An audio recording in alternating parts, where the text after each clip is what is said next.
me put it this way. I'd like to think that God is real. I don't believe in God because the idea that an omniscient, loving being would judge me, who is mortal and ignorant, based on a few years' experience, I find to be rather a cruel thought. All the power that God has, he, she, it has given to me. So we're definitely one. I hope there's something else out there. It'd be fun to experience either that or we're all just evolved apes.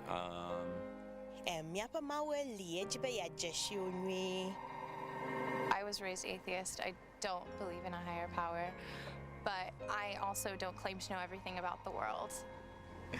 I don't know.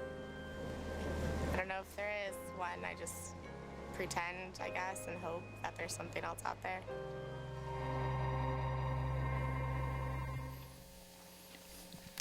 A lot of variety of perspectives on God. Well, again, let me welcome you. If it's the first time you're joining us today, you picked a great week to be here at Grace Pointe if you've never visited with us before. And if it's just the first week in the series for you, it's week 2 of the series called Explore God. We're asking questions, and thankfully we're not just asking a bunch of questions, we're seeking answers too, and we're delivering some answers. I have the privilege today of being a messenger, but also a fellow explorer with you on this journey. There's a Chinese proverb that says, ask a question, you're only a fool for a moment. Don't ask a question, and you'll remain a fool forever. Questions are important. I get to spend a lot of time in some interesting places for my work, and one of the places I spend a lot of time is Silicon Valley, and working with a lot of interesting people, really innovative people at a lot of really innovative tech companies. And I can tell you, it's well documented, it's well written, that a key hallmark of innovative thinkers, in fact, one of the single most important habits that they have, is to ask questions. So questions are important. We're asking 7 questions. This week is kind of an interesting week. Last week we asked the question, does life have a purpose? And you know, people draw their purpose from a lot of different things. We said they can draw it from work, from family, building wealth, accumulating things, developing friendships. Maybe they had a tragedy or a very personal loss, and that has renewed, or they would say, given them purpose. We had an answer to the question. Our answer was, yes, life has a purpose, and the purpose is to have a relationship with a God that's much bigger than we are. Now, today's question is not that, and as I've reflected on the 7 weeks, I kind of thought to myself, this seems like it would be the week 1 question. Because the question this week is not who's going to appear in the 2019 Super Bowl, although that is a question, and that question will be settled by tonight. Who will be in the 2019 Super Bowl? This is an infinitely more important question. The question today that we're going to raise is there a God? Now, that seems like a silly question probably to you, because you're thinking, okay, you got up, you drove here, you came and you saw a sign that had God on the sign. You then decided to park in the parking lot. You walked in, somebody greeted you, maybe they referred to God as they greeted you. You decided, come on in. Oh, by the way, you're in a building with a steeple, so you're kind of on the track with God. You came in, you sat down, you heard people singing to God, you sang to God, you sang about God. You've heard all sorts of references to God, and you're kind of thinking, you just told me the recap of week 1. It was God has a purpose for your life, he designed you for a purpose, and it's to have a relationship with God. So now you're going to say, is there a God? What's the catch? It does seem like a silly question, but that's what we're trying to get after here. Is it's an important question. And that's exactly why we're taking the time to unpack this. What's all this for if there's no God?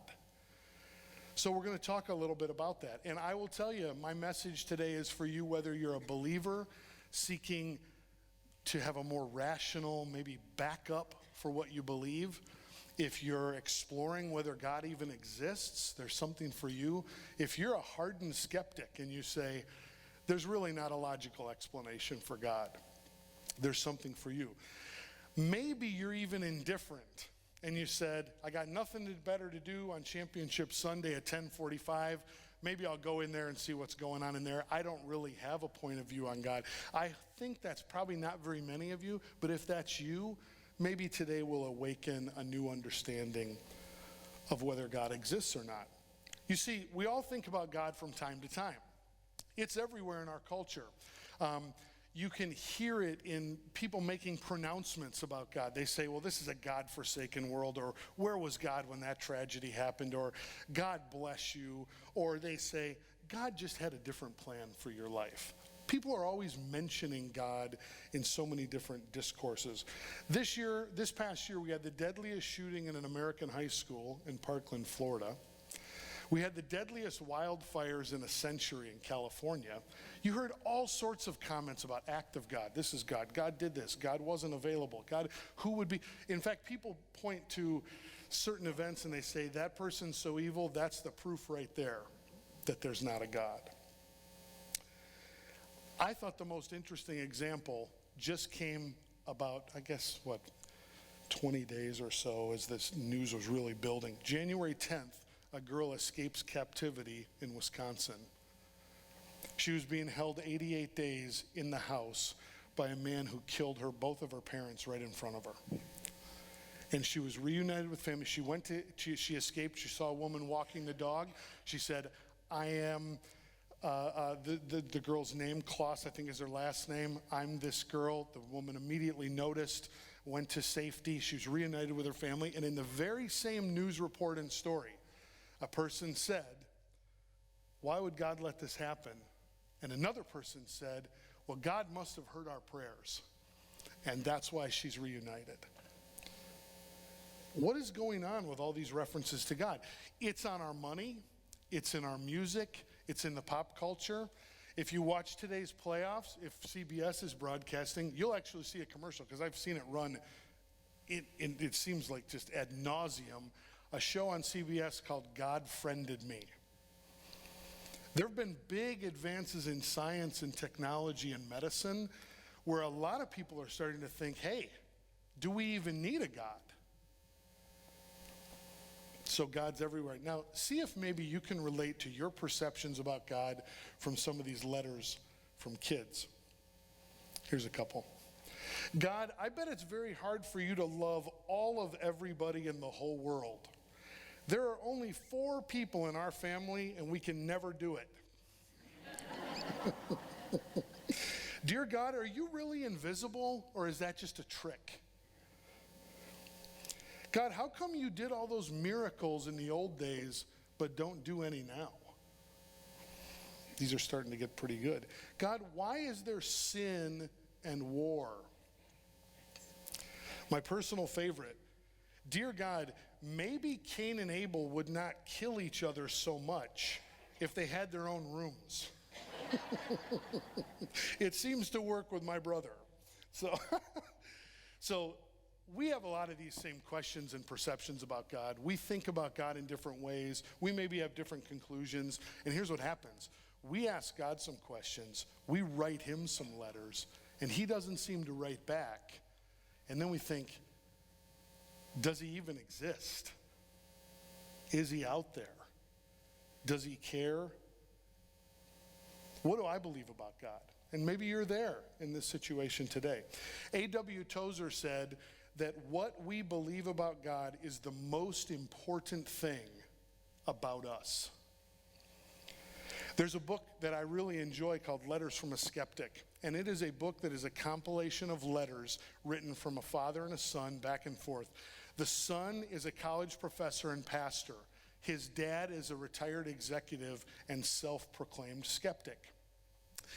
And in the series of letters that they exchange back and forth and they write, it's just profound. I think it's my favorite question. It starts right off the bat.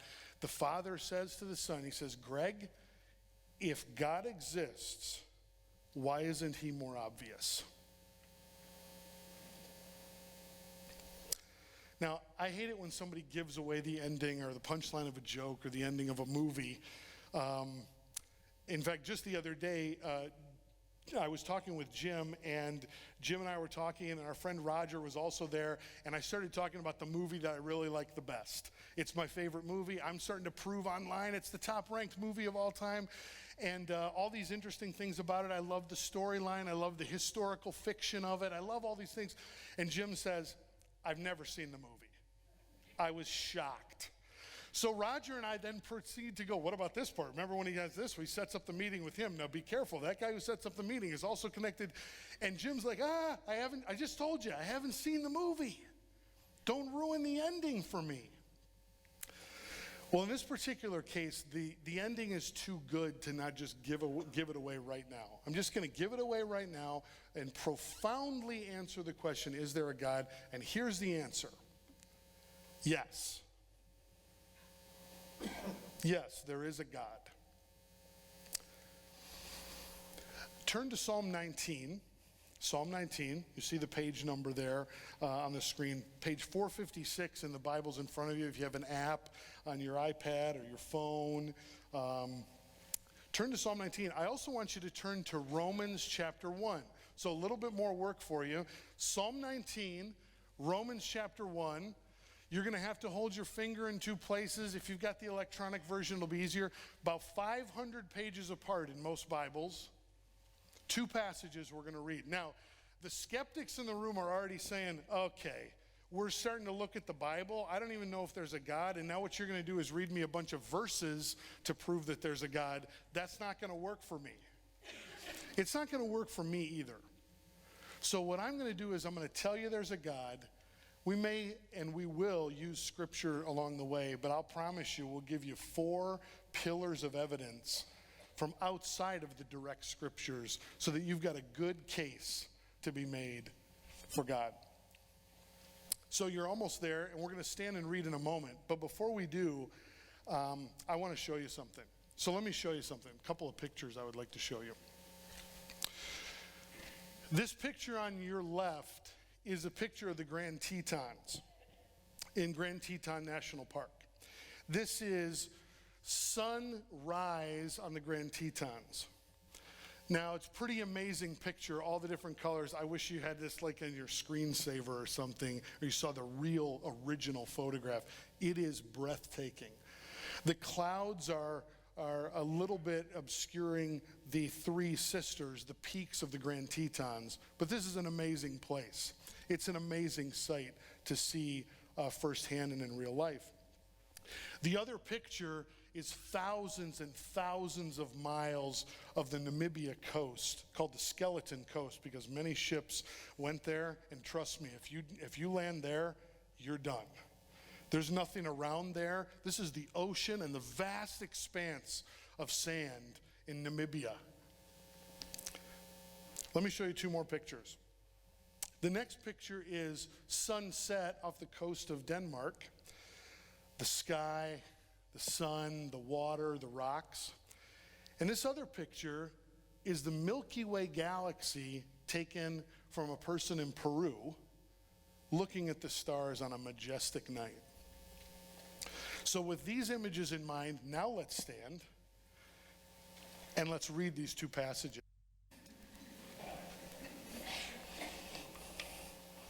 Psalm 19, 1, verse 1 through 6. The heavens declare the glory of God, and the sky above proclaims his handiwork. Day to day pours out speech, and night to night reveals knowledge. There is no speech, nor are there words whose voice is not heard. Their voice goes out through all the earth, and their words to the end of the world. In them he has set a tent for the sun, which comes out like a bridegroom leaving his chamber, and like a strong man runs its course with joy. Its rising is from the end of the heavens, and its circuit to the end of them. And there is nothing hidden from its heat. Romans 1, 19 and 20. For what can be known about God is plain to them, because God has shown it to them. For his invisible attributes, namely his eternal power and divine nature, have been clearly perceived ever since the creation of the world, in the things that have been made, so they are without excuse. You may be seated. Okay, so we're going to take a look at some evidence here. Indicators, is there a God? Now the first pillar of evidence is isn't it obvious? Isn't it a little obvious? Isn't he obvious? His invisible qualities are revealed all throughout the natural world. They don't say anything with traditional words, but do they have to? Well, let's look a little further at some natural indicators. Those incredible natural wonders that I showed you before, those expansive pictures of places, they're on this tiny little planet called Earth. Let's take a look at Earth. See, we can go up above the Earth now. Here's a fantastic picture of Earth, of North America actually, released by NASA.gov. Really interesting. All of those places I showed you are on that little planet called Earth. Now, why do I say it's little? Let's take a look further at some natural indicators. Psalm 19 said of the sun, let's take a look at the sun. I don't think you want to be on this place. Nothing is hidden from its heat. The sun seems so close. You know why? Because you feel it on your skin. It ripens fruit. It scorches the earth. You stay on the beach too long, it'll burn you. That's the sun.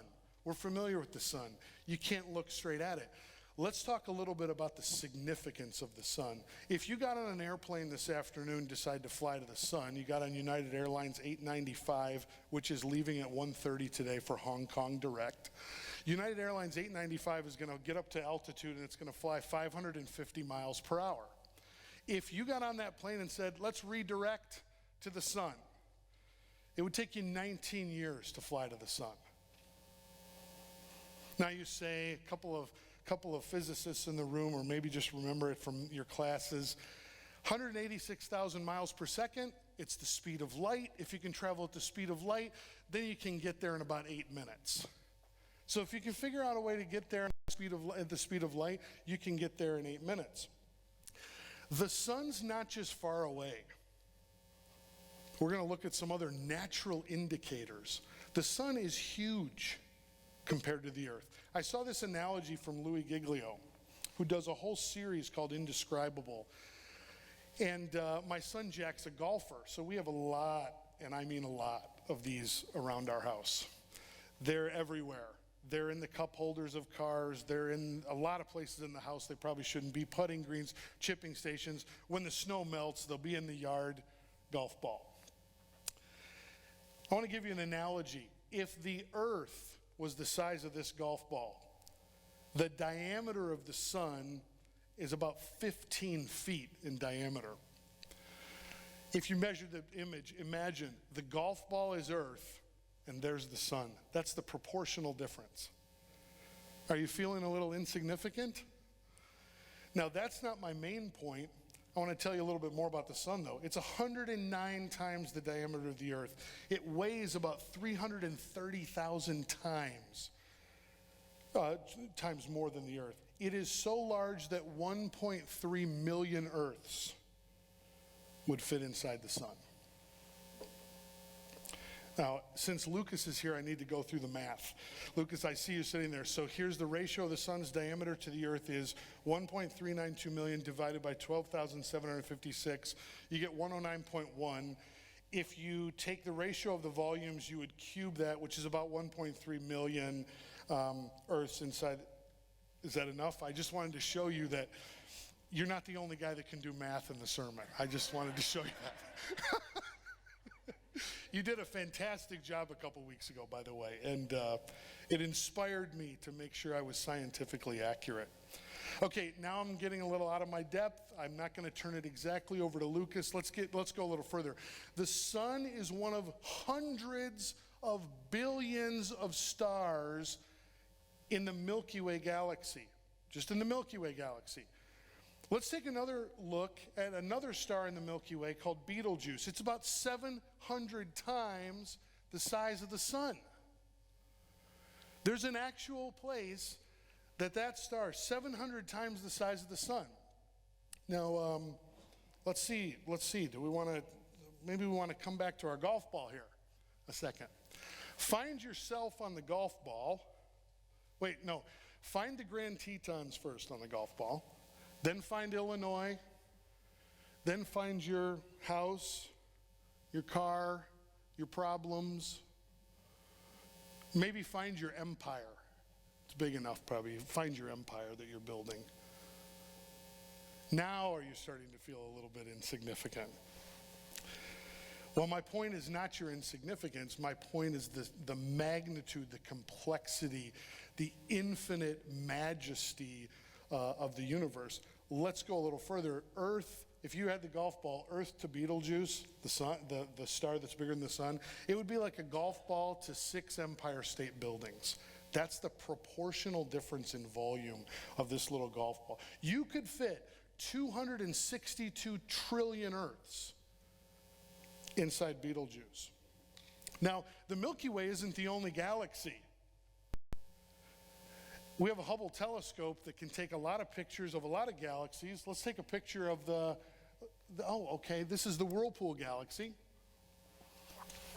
This is pretty close by. This is 31 million light years away from Earth. Light travels at 5.8 trillion miles in a year. So it's going to take a long time to get to that galaxy. That is a true galaxy far, far away. That's the Whirlpool galaxy. And that's a real place that has a real constellation of stars, a real system. The known universe is 10 billion galaxies. There's about 100 billion stars per galaxy. That means there's a billion trillion stars in the universe. The universe is complex. It's infinitely detailed. Its magnitude, you just can't even get your head around it. Who made this place?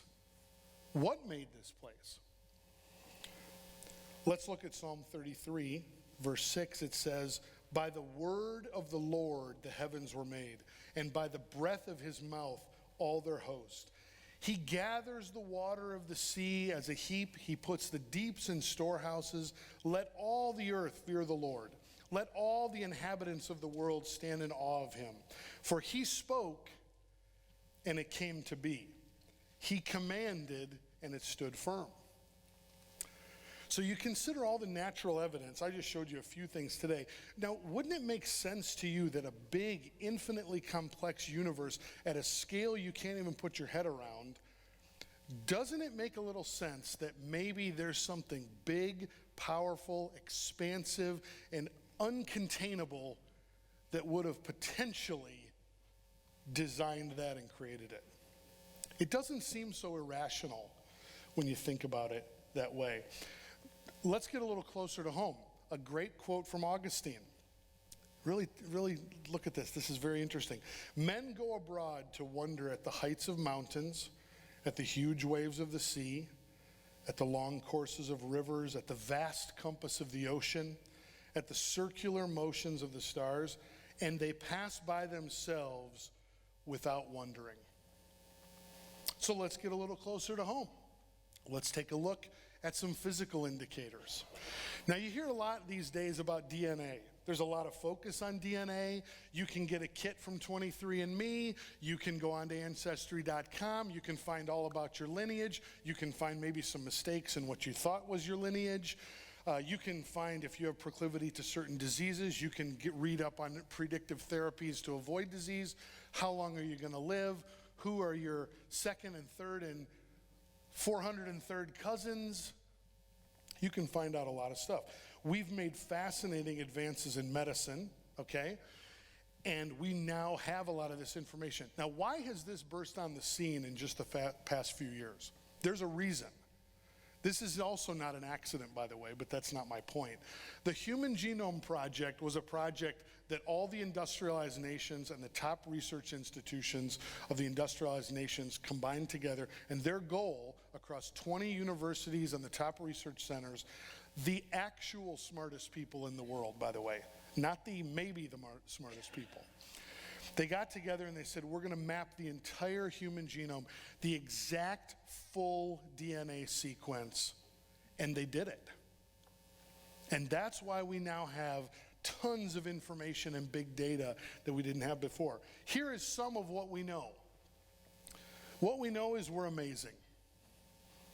Now, I celebrated 25 years anniversary December 18th. I've been telling Crystal for 29 years that I'm amazing. And when I got this information, I'm like, here it is, scientific evidence, I'm amazing. That's not all the report said. In fact, the report had no reference to me at all. But we are amazing. You're amazing. You have been wonderfully made by something, by somebody. It's just too complex not to be. Here's a little bit more of what we know. If the DNA from one cell were uncoiled, it would be about 3 meters in length, like the image there, about 3 meters in length. Now that's interesting, I think, in and of itself. Now here's the deal. There's 100 trillion cells in your body. 100 trillion cells. One person's DNA code has 3 billion characters. If it were written out, the human genome would stretch 5,592 miles. It would fill 1 million pages of text. This is just the code. If your DNA were read aloud, character by character at a standard cadence, 24 hours a day, your DNA code, your own, would take 96 years to read aloud by a human being. And no two people's DNA ever who have lived or who will ever live is the same. That's pretty incredible. That's pretty incredible. It was so incredible, I shared it with my mom, and as any good person preaching should probably refer theologically to something from their mom, I'll give you a text that she sent back when I told her this. This is an exact text from my mom. She probably thought I was like trying to convince her, because she starts out, well, DNA itself does it for me, as though I needed a convincer, smiley face. For me, it's always taken much more faith to believe that God doesn't exist,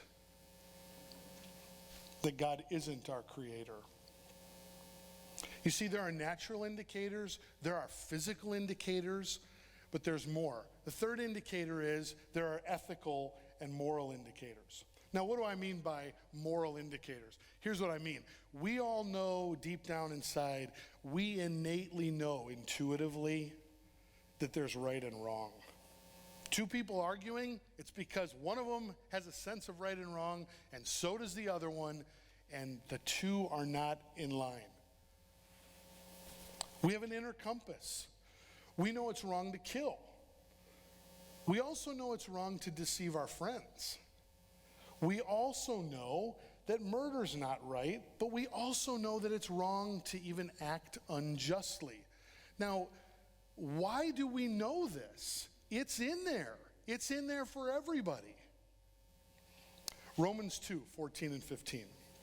For when Gentiles who do not have the law by nature do what the law requires, they are a law to themselves. Even though they do not have the law, they show that the work of the law is written on their hearts. Their conscience also bears witness, and their conflicting thoughts accuse or even excuse them. See, they know. This is a great story. John chapter 8, Jesus is preaching early in the morning in the synagogue. The Pharisees come to him, as they would often do, to kind of try to trap him. They bring a woman who committed adultery. And he's there, and they say, hey, we got a woman here. She committed adultery. The law says stone her. They're preparing to stone her. They're like, she committed adultery. The law says stone her. What do you say? And Jesus, well, first he crouches down and he starts to draw something in the sand. I'm very interested when we get to heaven, because I believe there is a heaven. I want to know what he wrote in the sand. But I think upon learning more about Jesus, he was probably just giving these guys another chance to be more self-aware. And they finally pester him. What do you say? And he says, here's what I say. He who is without any sin, throw the first stone. And what it goes on to say is that from the oldest to the youngest in that order, maybe because the oldest had the longest list to consider. From the oldest to the youngest, they walked away. Not one stone was thrown at that woman that day. Now, why is that? You know why it is. I know why it is. It's because they all knew, and their conscience took care of it. He did not have to have a list. What does the legal document say? Well, what are you entitled to do? What's her concern? Let's hear both sides. They knew. Whoever's without sin cast the first stone. They knew. Their conscience took care of it. It's important, though, for us to understand what the world would be like without a standard for right and wrong, because that exists too. People say, well, there's not really one standard. Really? Then morality would kind of just be an opinion. So what it would be is, it's not murder's wrong or thou shalt not kill. It's, murder just doesn't suit me. It might suit you. It doesn't suit me. I just feel a little strange around murderers. But I mean, that's their business. They got a different way of looking at the world. I have a different way. I mean, I don't like murder, but murder, it's kind of their cup of tea, not my cup of tea. That's what it is when morality is just an opinion. Or maybe it's the perspective that this quote, if life ends at the grave, it makes no difference whether one lives as Stalin or as a saint. If life ended at the grave, it doesn't matter whether you live like Stalin or the saint. Now, it's much better to understand the power of that quote if you understand a little bit more about Joseph Stalin. You probably understand what it means by being a saint. Joseph Stalin, the self-proclaimed man of steel, he was the dictator of the Soviet Union from 1929 to 1953. Nice enough guy. You might be surprised to know, but it is absolutely historically accurate. There is no dispute about this. More people were murdered under Stalin than under Hitler. And the number is by upwards of 10 million, maybe even 20 million. This is a bad guy. He had an utter disregard for human life, and he was very outspoken that it comes from a place of not believing in God, and he was going to live out his faith too. He didn't believe in God. He had a godless worldview. Religion was violently suppressed under Stalin. Mass arrests, closure of churches, brutal persecution. As part of that disregard, he exterminated hundreds of thousands of people, starved millions of people. He purged 75% of the institutions under his control, including the medical institutions, where he was particularly pointed of imprisoning all the Jews and Christians in the medical profession.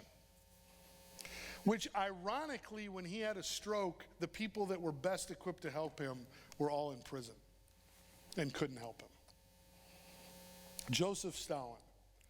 Now, one writer said, the cruelty of atheism, not believing in God, is hard to believe when man has no faith in the reward of good or the punishment of evil. You see, if it really doesn't matter how you live because there's no moral standard, then why bother? I mean, why does a mom go into a building to save her children when it's on fire? Why does a soldier jump on a grenade and save his comrades? Why? For what? If there's no God, if there's no moral standard. King Solomon, he had everything. We know him as the wisest man to ever live. He had the height, the pinnacle of wisdom, wealth, access to influence, long life, everything at his disposal. He got to the end of his life and he basically said, and he wrote a whole book about it in the Bible, by the way, life is meaningless without God. Now, a couple of things that are important for us to reinforce. There are plenty of people trying to live a moral and decent life who don't believe in God. And it should also be said from our platform at Grace Pointe that there are many people who've done a lot of very bad things in history in the name of God and who believe in God. My bigger point is that doesn't mean he doesn't exist. In fact, when we have this constant wrestling on why does good things happen to bad people, why do bad things happen to good people, why is there suffering, ultimately, the very fact that we're asking that question is inside of us evidence that we know things just aren't right. We know that's just not right. That's why we ask that kind of a question. And certainly that doesn't mean he doesn't exist. One of my favorite quotes comes from C.S. Lewis, makes this point even better. Where does this standard come from? Where does the standard of morality come from? He wrote a book, Mere Christianity, 1952, a landmark book. My argument against God was that the universe seems so cruel and unjust. But how had I got this idea of just and unjust? A man does not call a line crooked unless he has some idea of a straight line. What was I comparing this universe with when I called it unjust? The universe is unjust. It can be very cruel. That doesn't mean there's no God. Next week we're going to tackle why does God allow suffering? And my daughter Claire had her first semester in college, and one of her core classes was, why does God allow suffering? An entire semester at Wheaton dedicated to, why does God allow suffering? Why do people suffer? How do people endure suffering? Would God justify suffering? I mean, it's a very worthwhile topic, a difficult topic. It's one we're going to capture and confront next week. We won't shy away from it. It deserves to be wrestled with, and we will. Let's get back to our evidence. So I've shown you evidence that cries out from the natural world. I've shown you evidence in the physical complexity of life. And I've shown you conscious evidence of a conscience, an innate inner compass that you know there's right and wrong. I want to give you another indicator, one final indicator. In this big, amazing, immense, infinitely complex world, it's woven together with great detail. I want to tell you that there's evidence of a design indicators. Evidence of a design points to a designer. I mentioned I get to work in a field where we interact with a lot of companies designing a lot of technology, mobile devices, communication systems, medical instrumentation, the cutting edge of tech. And one of the things that is universally true, oh, by the way, driverless cars are coming. They're coming big time. They're going to be here in your lifetime. It's going to change the world. It's going to be here. So just things are going to change a lot. These are disruptive companies, and they are very conscious, rational, design-oriented companies. Here's what I've learned. I've learned that designing something is very rational. Every detail is thoroughly considered. The more advanced the design, the more advanced the designer. Take two products like this for a moment before we put any pictures up. We have the iPhone. Now, I just have the iPhone 6, so I'm way, way behind. And I have the original Apple Watch here. There's now an iPhone 10. There's an Apple Watch 4. These are fascinating devices. The mobile phone has changed our life, how we socialize, how we compete, how we exercise, how we share information, how we get information. Everything about our life has been transformed. Oh, medical records, medical instrumentation, how you pay, you could go on, has been transformed by this device. It's an amazing device. And now we've taken all the power of this device, and now we can put it on our wrist, right here. All the capability here is now here. Let me tell you how a designer would look at these two products and the evidence of an intricate design. Let's show a couple of pictures here. On your left is the, I'll kind of match you here. On your left is the breakdown in every detail that the architect of the iPhone 10 would see, and all of the intricate details. And on your left, on your right over here, are all of the elements of the Apple Watch. Every single element. You probably have not looked at your devices in this way. I'm guessing most of you haven't. But we tend to do that. We tend to work with the chief architect and the designer, and then there are teams of people optimizing every small component inside to bring it together. My point is that the design is intentional. These are remarkable products. Each part, each element, each function has a cost, a value, a purpose, a specific attribute. It's complex, it's integrated, it's purposeful, it's beautiful. It doesn't work unless all of it comes together perfectly. The deeper you go when you break something down, you actually find more evidence of intelligent design, not less. It's just fundamentally true. So you apply that concept to everything we've talked about today, the natural world, the physical, how the natural and the physical then combine and weave into how we think, how we observe, how we act, how we feel, how we rationalize, how quickly we see things, how quickly we draw conclusions. The greatest computer is right here. The greatest vision system ever created is right here. We know that there must be something more by what we see and experience, and we know it in here. It makes sense. We feel it here too.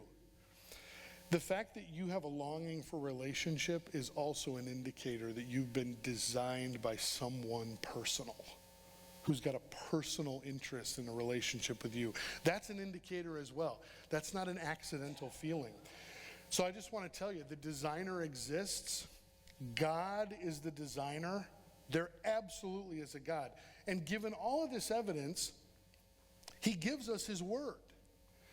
And when you understand that this massively powerful, infinitely complex, personal God gave us a text where he inspired writers to write, you'll find as you dig in, it's completely true. It doesn't contradict itself at all.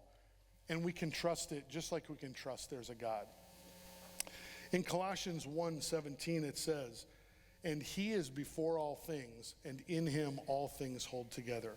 God created this magnificent, infinitely intricate universe. He cares about every single detail of your life and every single hair on your head.